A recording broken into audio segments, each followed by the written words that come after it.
what's going on, crew? Conditions are getting sketchier the farther we go out. Ooh, gotta love it. Debating whether to make it out to that point and turn around, or just to turn around right here. Because the stronger the wind, the harder it is going to be to turn around.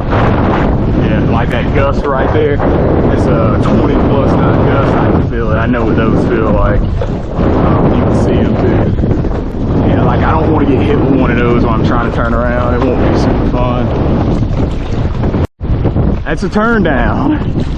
Yeah, I got hit with another probably 20, maybe close to 30 knot gust.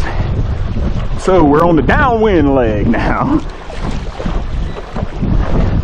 The fun part, chasing bumps.